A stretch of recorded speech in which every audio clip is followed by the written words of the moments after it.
প্রিয় শিক্ষার্থীবৃন্দ, শুভেচ্ছা ও অভিনন্দন জানিয়ে আজকের অনলাইন ক্লাস শুরু করছি। আমি মোহাম্মদ আরমান হোসেন, প্রভাষক রসায়ন, রংপুর সিটি কলেজ, রংপুর।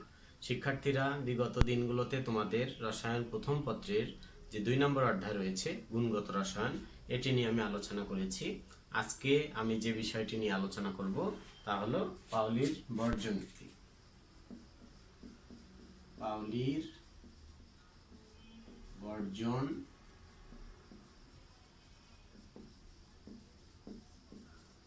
নীতি।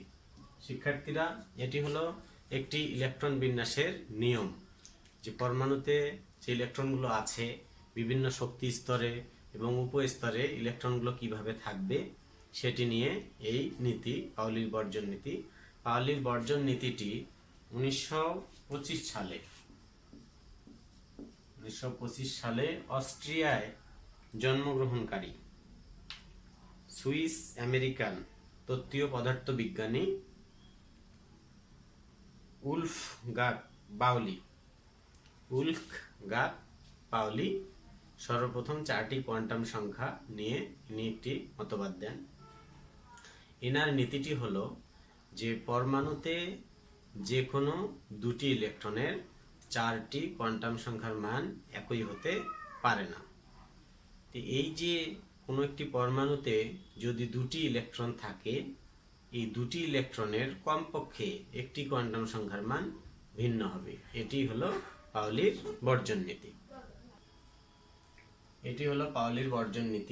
যে একই পরমাণুতে যে কোনো 2টি ইলেকট্রনের 4টি কোয়ান্টাম সংখ্যার মান একই হতে পারে না।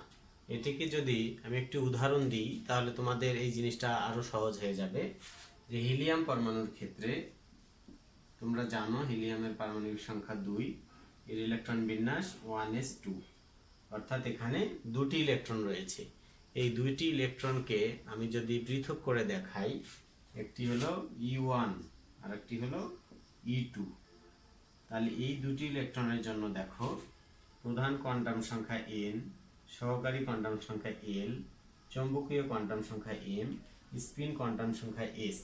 এই 4টি কোয়ান্টাম সংখ্যার মান যদি পৃথকভাবে বসাতে চাই তাহলে এই যে এটি হলো প্রধান কোয়ান্টাম সংখ্যা, উভয় ইলেকট্রনের জন্যই একই।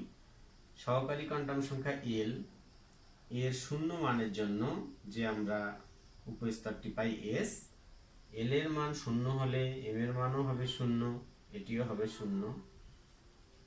প্রথম ইলেকট্রনের ঘূর্ণন হবে +12, পরেরটির স্পিন হবে -12।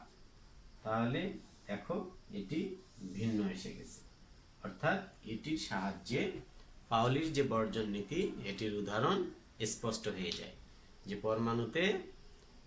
যে কোনো পরমাণুতে 2টি ইলেকট্রনের জন্য 4টি কোয়ান্টাম সংখ্যার মান একই হতে পারে না। এটি ছিল পাওলির বর্জন নীতি। আমি আরেকটি উদাহরণের মাধ্যমে তোমাদের কাছে এই জিনিসটা আরো ক্লিয়ার করতে চাই। আমি ইলেকট্রন বিন্যাস লিখেছি নাইট্রোজেনের পারমাণবিক সংখ্যা 7, অর্থাৎ এর সর্ববহিস্থ কক্ষের যে 3টি px py pz অরবিটাল রয়েছে, এখানে 3টি বিজোড় ইলেকট্রন রয়েছে। এই 3টি বিজোড় ইলেকট্রনের জন্য যদি আমি পাওলির বর্জন নীতিটি দেখাতে চাই তাহলে দেখো 3টি ইলেকট্রনকে আমি যথাক্রমে E1, E2, E3 দ্বারা প্রকাশ করেছি। এখন প্রধান কোয়ান্টাম সংখ্যা n, এর প্রত্যেকটির মান হলো 2। যেহেতু উপস্তর হলো p, তাই l এর মান হবে প্রত্যেকটিরই 1। এবং চৌম্বকীয় কোয়ান্টাম সংখ্যা তোমরা জানো 0 হতে +2l+1 সংখ্যক হতে পারে। তাই px এর জন্য m, যে চৌম্বকীয় কোয়ান্টাম সংখ্যা, এর মান 0, y এর জন্য হলো +1, z এর জন্য হলো -1। আর যেহেতু প্রত্যেকটিতে একটি করে ইলেকট্রন রয়েছে তাই প্রত্যেকটির স্পিন হবে +12+12+12। এখন তোমরা খেয়াল করে দেখো যে কোনোটির সঙ্গে কোনোটির মিলছে না, অর্থাৎ এই ক্ষেত্রে চৌম্বকীয় কোয়ান্টাম সংখ্যা এর মানটি ভিন্ন এসেছে। অর্থাৎ এটির দ্বারাও পাওলির যে বর্জন নীতিটি রয়েছে তা প্রমাণিত হয়ে গেল। এখন আমরা শিখব পাওলির বর্জন নীতির প্রয়োগ, অর্থাৎ বিভিন্ন উপস্তরে কতটি ইলেকট্রন থাকবে তা পাউলির বর্জন নীতির সাহায্যে সহজেই ব্যাখ্যা করা যায়। এখন দেখো, আমি ইলেকট্রন বিন্যাসে যদি লিখি 1s, অর্থাৎ এক্ষেত্রে দেখো প্রধান কোয়ান্টাম সংখ্যা n এর মান হলো 1, সহকারী কোয়ান্টাম সংখ্যা l এর মান হবে 0, চৌম্বকীয় কোয়ান্টাম সংখ্যা m এরও মান হবে 0। এটি থেকে যে স্পিন আছে, স্পিন কোয়ান্টাম সংখ্যা, আমরা জানি যে m এর যে মানগুলো রয়েছে এই মানগুলো উপশক্তি স্তর বা অরবিটাল নির্দেশ করে। আমরা জানি যে প্রত্যেকটি অরবিটালে দুটি করে ইলেকট্রন থাকে, তাই এই ক্ষেত্রে m এর মান একটি, অর্থাৎ এখানে দুটি ইলেকট্রন রয়েছে। এই দুটি ইলেকট্রন, একটি প্লাস হাফ আর একটি হলো মাইনাস হাফ, অর্থাৎ এই s উপস্তরে সর্বোচ্চ দুইটি ইলেকট্রন থাকে, তা পাউলির বর্জন নীতির সাহায্যে দেখানো হলো।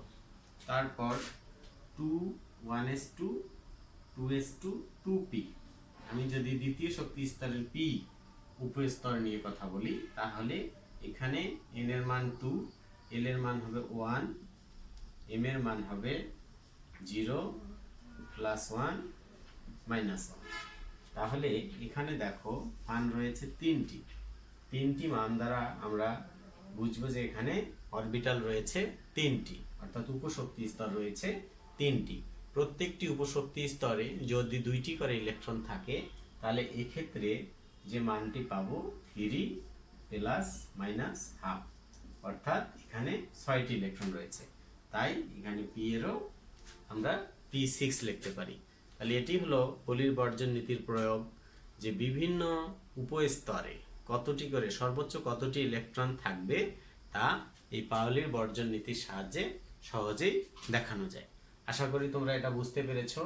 তোমরা আরো একটু বইয়ে দেখবে, এটি সম্পর্কে আরো বিস্তারিত আলোচনা আছে, আশা করি বুঝতে পারবে। এখন আমরা শিখব আউফবাউ নীতি। আউফবাউ এটি একটি জার্মান শব্দ, এর অর্থ হলো টু বিল্ডিং আপ, অর্থাৎ গড়ে তোলা বা গড়ে ওঠা। তোমরা জানো যে কোনো জিনিস গড়ে তুলতে হলে আমাদেরকে কি করতে হয়, ছোট থেকে বড়র দিকে যেতে হয়, অর্থাৎ নিম্ন শক্তি স্তর থেকে উচ্চ শক্তি স্তরে যেতে হয়। তাহলে পরমাণুর ইলেকট্রন বিন্যাসের ক্ষেত্রে একই ঘটনাটি ঘটে, যে পরমাণুতে ইলেকট্রন বিন্যাসের সময় আগে নিম্ন শক্তি স্তর পূর্ণ করবে, এভাবে ক্রমান্বয়ে উচ্চ শক্তি স্তরে ইলেকট্রন গমন করবে। তাহলে শিক্ষার্থীরা, আউফবাউ নীতিটি কি হবে? যে নীতিটি হলো পরমাণুতে বিদ্যমান ইলেকট্রনগুলো সর্বপ্রথম নিম্ন শক্তি স্তর পূর্ণ করবে এবং পরে ক্রমান্বয়ে উচ্চ শক্তি স্তর পূরণ করবে। এটি হলো আউফবাউ নীতি। তো আউফবাউ নীতি অনুযায়ী আমরা পরমাণুর যে ইলেকট্রন বিন্যাস রয়েছে, এই ইলেকট্রন বিন্যাসে ইলেকট্রন সর্বপ্রথম কোন শক্তি স্তর বা কোন উপশক্তি স্তর পূর্ণ করবে তা এই নীতির সাহায্যে ব্যাখ্যা করা যায়। এই নীতির সাহায্যে আমি তোমাদেরকে দেখাচ্ছি যে ইলেকট্রনগুলো আগে কিভাবে প্রবেশ করবে, এটা তোমরা খেয়াল করো। দেখো, আউফবাউ নীতি অনুযায়ী অরবিটাল সমূহের যে শক্তির ক্রম রয়েছে, এই শক্তির ক্রমটি আমি বোর্ডে লিখেছি। 1s 2s 2p 3s 3p 4s 3d 4p 5s 4d 5p 6s 4f 5d 6p 7s 5f। তো এটি হলো অরবিটালের শক্তির ক্রম, অর্থাৎ এটি হলো নিম্ন শক্তির উপস্তর বা অরবিটাল, আর এটি হলো উচ্চ শক্তির। তো তোমাদের দেখো, এটি লিখতে অবশ্যই মুখস্থ করা অসম্ভব, এটি মুখস্থ রাখা খুব একটি কঠিন বিষয়। তো এটিকে একটি সহজ পদ্ধতিতে উপস্থাপন করা যায়। আমি তোমাদেরকে টেকনিকটি একটু শেখাই দিচ্ছি।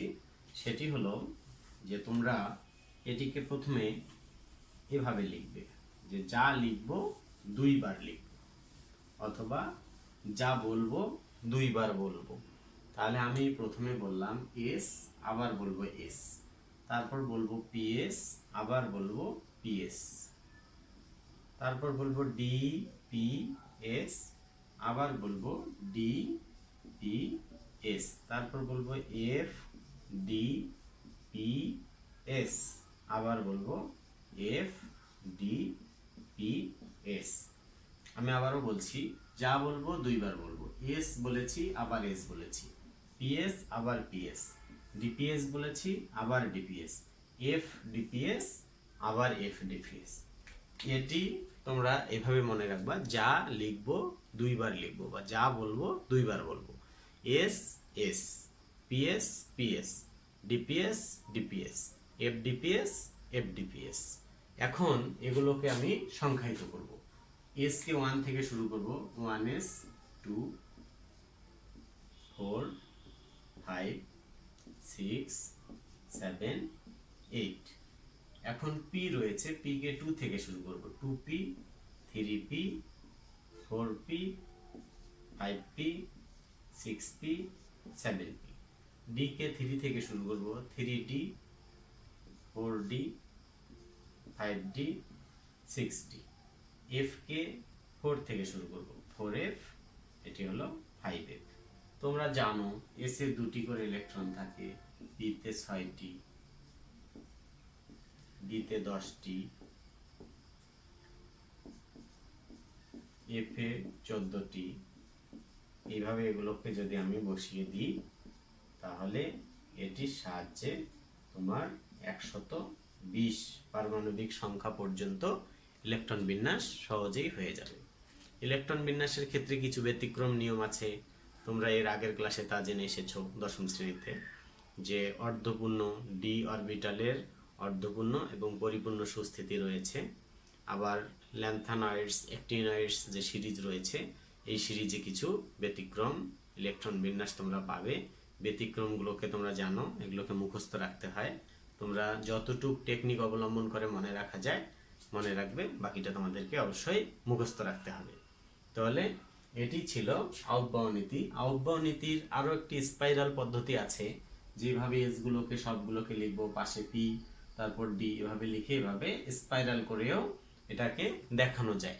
স্পাইরালটি তোমাদের বইয়ে দেয়া আছে, বইয়ে তোমরা দেখবে, আশা করি তোমরা এটা বুঝতে পারবে। এরপর আমরা শিখব হুন্ডের নীতি। জার্মান পদার্থবিদ ফ্রেডরিক হুন্ড পরমাণুর ইলেকট্রন বিন্যাস সম্পর্কে একটি নীতি প্রদান করে, যা হুন্ডের নীতি নামে পরিচিত। হুন্ডের নীতিটি হলো যে পরমাণুতে ইলেকট্রন প্রবেশের সময় যতক্ষণ পর্যন্ত অরবিটাল খালি থাকবে ততক্ষণ পর্যন্ত ইলেকট্রনগুলো সর্বাধিক অযুগ্ম অবস্থায় থাকবে। তারপরে তাদের অযুগ্ম ইলেকট্রনগুলির স্পিন একইমুখী হবে। আমি আবারও বলছি যে সমশক্তি সম্পন্ন অরবিটালগুলোতে যখন ইলেকট্রন প্রবেশ করবে, যতক্ষণ পর্যন্ত সমশক্তি সম্পন্ন অরবিটালগুলো খালি থাকবে ততক্ষণ পর্যন্ত ইলেকট্রন অযুগ্ম বা বিজোড়ভাবে প্রবেশ করবে এবং তাদের স্পিনগুলো একইমুখী হবে। এটি হলো হুন্ডের নীতি।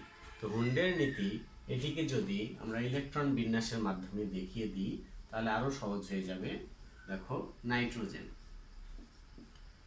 7, এটির ইলেকট্রন বিন্যাস 1s2 2s2 2px 2py 2pz। এতে প্রত্যেকটিতে একটি করে ইলেকট্রন রয়েছে। এটির স্পিন দেখানোর জন্য বক্স পদ্ধতি সবচেয়ে সহজ পদ্ধতি। এটি হলো 1s, দুটি ইলেকট্রন রয়েছে, দুটি ইলেকট্রনের স্পিন দুই দিকে হবে, এটি দ্বারা স্পিন বোঝানো হয়েছে। 2h এও তাই, দুটি বিপরীত স্পিনের ইলেকট্রন রয়েছে। পি উপস্তরে 3টি উপশক্তি স্তর রয়েছে এবং প্রত্যেকটিতে একটি করে ইলেকট্রন রয়েছে। এই ইলেকট্রনগুলোর স্পিন একইমুখী হবে। এটি হলো হুন্ডের নিয়ম অনুযায়ী নাইট্রোজেনের সঠিক ইলেকট্রন বিন্যাস। আমি আরেকটি দেখাতে চাই, ফ্লোরিন। তোমরা জানো ফ্লোরিনের পারমাণবিক সংখ্যা 9, ইলেকট্রন বিন্যাস 1s2 2s2 2px 2py 2pz। এখানে দুইটি, এখানে দুইটি, এখানে একটি ইলেকট্রন রয়েছে। এটিকেও যদি বক্স পদ্ধতিতে দেখাই তাহলে সবগুলো এখানে দুটি করে ইলেকট্রন থাকবে, দুটি বিপরীত স্পিনের। পিতে উপশক্তি স্তর রয়েছে 3টা, এই 3টার প্রথম দুটিতে দুটি করে ইলেকট্রন রয়েছে, এটিতে একটি রয়েছে। তো প্রথমে কি করবে, একই স্পিনের ইলেকট্রনগুলো প্রবেশ করবে। এখানে দেখো একই স্পিনের 3টি ইলেকট্রন দেখানো হয়েছে। এরপরে যে ইলেকট্রনগুলো রবে তা বিপরীত স্পিনের। এটি হলো হুন্ডের নীতি। হুন্ডের নীতির সাহায্যে পরমাণুর ইলেকট্রন বিন্যাস। আশা করি তোমরা সকলে বুঝতে পেরেছ হুন্ডের নীতি। এখন আমি আলোচনা করব দ্রাব্যতা নিয়ে। দ্রাব্যতার ইংরেজি শব্দ হলো সলিবিলিটি। তো দ্রাব্যতা হচ্ছে যে কোনো দ্রব্য যদি কোনো দ্রাবকের মধ্যে দ্রবীভূত হয় তার একটি মাপকাঠি থাকবে, এই মাপকাঠিটি হলো দ্রাব্যতা। অর্থাৎ যে কোনো নির্দিষ্ট পরিমাণ দ্রাবকে কতটুকু দ্রব্য দ্রবীভূত হয়ে সম্পৃক্ত দ্রবণ তৈরি করে তাই হলো দ্রাব্যতা। এখন দ্রাব্যতা এটিকে যদি ব্যাপকভাবে আমি আলোচনা করতে চাই তাহলে এখানে তাপমাত্রার যে ফ্যাক্টরটি রয়েছে এটি জড়িত। অর্থাৎ কিছু কিছু দ্রব্য আছে যেগুলো নিম্ন তাপমাত্রায় দ্রবীভূত হতে চায় না, অর্থাৎ তাদের দ্রাব্যতা প্রদর্শন করে না।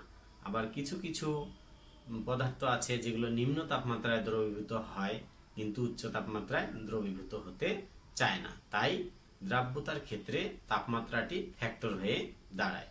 অর্থাৎ নির্দিষ্ট তাপমাত্রায় গ্রামে প্রকাশিত যে পরিমাণ দ্রব্য 100 গ্রাম দ্রাবকে দ্রবীভূত হয়ে সম্পৃক্ত দ্রবণ প্রস্তুত করে তাকেই দ্রাব্যতা বলা হয়। আমি দ্রাব্যতার সংজ্ঞাটি তোমাদেরকে বললাম, এটি সুন্দর করে তোমরা খাতায় লিখে রাখো। এই দ্রাব্যতার ক্ষেত্রে একটি শব্দ এসেছে সম্পৃক্ত দ্রবণ। এই সম্পৃক্ত দ্রবণটি এটি জানা আবশ্যক। সম্পৃক্ত দ্রবণ এটি কি? সম্পৃক্ত দ্রবণ তোমরা প্রত্যেকেই বাসায় স্যালাইন তৈরি করেছো। স্যালাইন হলো আধা লিটার পানিতে 1 প্যাকেট স্যালাইন এভাবে মিশ্রিত করা হয়। তো তোমরা দেখবে এই আধা লিটার পানিতে যদি 1 প্যাকেট স্যালাইন মিশ্রিত করা হয় তাহলে এটি একটি সমসত্ব মিশ্রণ তৈরি হয়ে যায়। অর্থাৎ কোনো কিছু সমসত্ব মিশ্রণটাকেই আমরা সম্পৃক্ত দ্রবণ বলতে পারি। সম্পৃক্ত দ্রবণকে আরও যদি আমি ক্লিয়ার করে বলতে চাই তাহলে বলতে হবে যে কোনো নির্দিষ্ট পরিমাণ দ্রাবকে যতটুকু দ্রব্য দ্রবীভূত হতে পারে ঠিক ততটুকুই যদি দ্রবীভূত থাকে তাহলে সেই দ্রবণকে সম্পৃক্ত দ্রবণ বলা হয়। এক্ষেত্রে দেখো, হাফ লিটার পানিতে যদি 1 প্যাকেট স্যালাইন মিশ্রিত করা হয় তাহলে সম্পূর্ণ স্যালাইনের যে লবণগুলো রয়েছে লবণটি এখানে দ্রবীভূত হবে। অর্থাৎ কোনো পরিমাণ অবশিষ্ট লবণ পাত্রের তলায় জমে থাকবে না। এটি হলো সম্পৃক্ত দ্রবণ। কোনো দ্রবণ সম্পৃক্ত হওয়ার পর তাতে যদি অতিরিক্ত পরিমাণ দ্রব্য যুক্ত করা হয় তাহলে তা দ্রবীভূত হবে না, না হয়ে নিচের দিকে অধক্ষেপ বা তলানি রূপে জমে থাকবে। যখনই আমরা বুঝবো যে কোনো একটি দ্রবণের মধ্যে নিচে দ্রব্য তলানি পড়েছে বা অধক্ষেপ পড়েছে তখনই বুঝতে হবে যে উক্ত দ্রবণটি সম্পৃক্ত হয়ে গেছে। তো সম্পৃক্ত দ্রবণ প্রস্তুত করার অনেক পদ্ধতি, অনেক নিয়ম রয়েছে। কোনো একটি দ্রবণের মধ্যে আমরা দ্রব্য যোগ করে এটি ভালোভাবে নাড়াবো। দ্রবণটি যখন সম্পৃক্ত হয়ে যাবে তখন এর নিচে অধক্ষেপ জমে থাকবে। অধক্ষেপ রেখে উপরের যে দ্রবণটি আমরা যদি ঢেলে নিই এটি সম্পৃক্ত দ্রবণ তৈরি হয়ে গেল। তো সম্পৃক্ত দ্রবণ তৈরি করার ক্ষেত্রে যে মাপকাঠিটি সেটি হলো দ্রাব্যতা। অর্থাৎ নির্দিষ্ট তাপমাত্রায় গ্রামে প্রকাশিত যত পরিমাণ দ্রব্য 100 গ্রাম দ্রাবকে দ্রবীভূত হয়ে সম্পৃক্ত দ্রবণ প্রস্তুত করে তাকেই দ্রাব্যতা বলা হয়ে থাকে।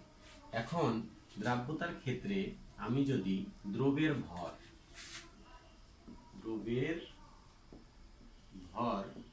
এটিকে ছোট হাতের m ধরি, তারপর দ্রবণের ভর যদি ক্যাপিটাল M ধরা হয়, দ্রাব্যতা এটিকে S ধরা হয়, তাহলে দ্রাবক পাবো হলো capital M minus small m। এখন দেখো, যদি m মাইনাস m গ্রাম দ্রাবকে দ্রব থাকে ছোট হাতের m গ্রাম। এই সূত্রের আলোকে আমি এটি লিখলাম যে যদি m মাইনাস স্মল m গ্রাম দ্রাবকে দ্রব থাকে m গ্রাম, তাহলে 100 গ্রাম দ্রাবকে দ্রব থাকে 100 গুণন m divided by capital M minus m। তাহলে আমি যে দ্রাব্যতার সংজ্ঞা তোমাদেরকে বললাম সেই সংজ্ঞা অনুযায়ী এটি হবে দ্রাব্যতা, S equal 100 m divided by capital M minus small m। তো এটিতে দেখো দ্রাব্যতার যে সমীকরণটি দাঁড়ালো, এই সমীকরণটি অনুযায়ী লেখা যায় যে দ্রাব্যতা S ইকুয়াল 100 গুণন দ্রবের ভর নিচে দ্রাবকের ভর। এই সূত্রের সাহায্যে আমরা দ্রাব্যতা সম্পর্কিত যে গাণিতিক সমস্যাগুলো রয়েছে এই সমস্যাগুলো সমাধান করতে পারবো। এখন বিভিন্ন পদার্থের দ্রাব্যতা বিভিন্ন ধরনের হয়ে থাকে। তো দ্রাব্যতা এটি দ্রবণের এক ধরনের আমরা বৈশিষ্ট্য বলতে পারি যে কোন দ্রব্য 100 গ্রাম দ্রাবকে কতটুকু পরিমাণ দ্রবীভূত হতে পারে, সেটি হলো দ্রাব্যতা। আবার দ্রাব্যতা এটি তাপমাত্রার উপরও নির্ভরশীল। এখন একটি পদার্থের বিভিন্ন তাপমাত্রায় যে দ্রাব্যতা রয়েছে তা এভাবে দেখানো যায় যে খাবার লবণের কথাই যদি আমি বলি যে সোডিয়াম ক্লোরাইড, এটির দ্রাব্যতার বিভিন্ন মান রয়েছে।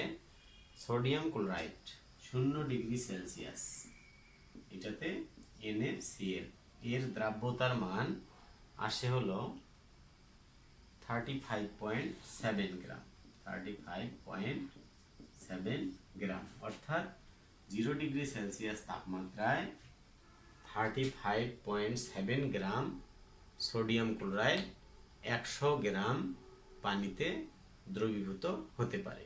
তাই 35.7 এটি হলো সোডিয়াম ক্লোরাইডের দ্রাব্যতা। এর তাপমাত্রার যদি 0 ডিগ্রি থেকে 20 ডিগ্রি সেলসিয়াসে নিয়ে আসা যায় তাহলে এর দ্রাব্যতার মান বৃদ্ধি পেয়ে হবে 36 গ্রাম। অনুরূপভাবে এই তাপমাত্রাটিকে যদি আরো 10 ডিগ্রি বৃদ্ধি করি অর্থাৎ 30 ডিগ্রি সেলসিয়াসে নিয়ে যাই তাহলে দ্রাব্যতার মান আসবে 36.3 গ্রাম। এগুলো তোমরা দেখবে তোমাদের বইয়ে ছক আকারে সুন্দর করে দেয়া আছে।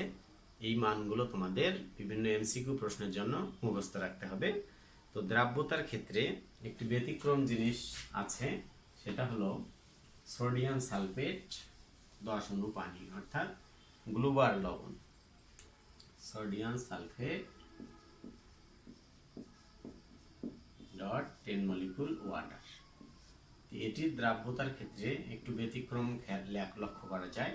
ব্যতিক্রম হলো যে যখন প্রথমের দিকে তাপমাত্রা বৃদ্ধি করা হয় তখন এর দ্রাব্যতার মানও বৃদ্ধি পেতে থাকে।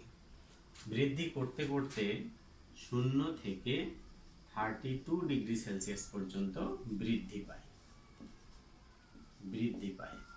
যখনই 32.4 ডিগ্রি সেলসিয়াস হয়, 0.4 ডিগ্রি সেলসিয়াস, তখন এখানে যে ক্রিস্টাল ওয়াটারটি রয়েছে ল্যাটিস ওয়াটার সেটি বিগলিত হয়ে যায়, তখনই এর দ্রাব্যতার মান হ্রাস পায়।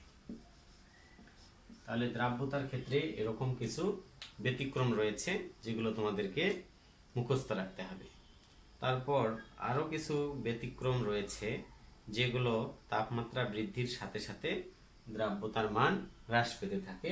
লিথিয়াম সালফেট, এটিও তোমরা দেখবে যে প্রথমে নিম্ন তাপমাত্রায় দ্রাব্যতার মান বেশি থাকে, কিন্তু তাপমাত্রা বৃদ্ধির সাথে সাথে এরও দ্রাব্যতার মান হ্রাস পেতে থাকে। তো শিক্ষার্থীরা, আজকের ক্লাস আমি এই পর্যন্ত রাখতে চাচ্ছি। আশা করি তোমরা বুঝতে পেরেছ। তো এই গুণগত রসায়ন অধ্যায়টির আজকে আমার 6ষ্ঠ ক্লাস অথবা 7ম ক্লাস হতে পারে। আমি সামনে আর একটি ক্লাসের মাধ্যমে তোমাদের এই অধ্যায়টি শেষ করে আমি অন্য একটি অধ্যায় যাব। তোমরা আশা করি আমার ক্লাসগুলো মনোযোগ সহকারে দেখেছো সেই অনুযায়ী বাসায় পড়েছো।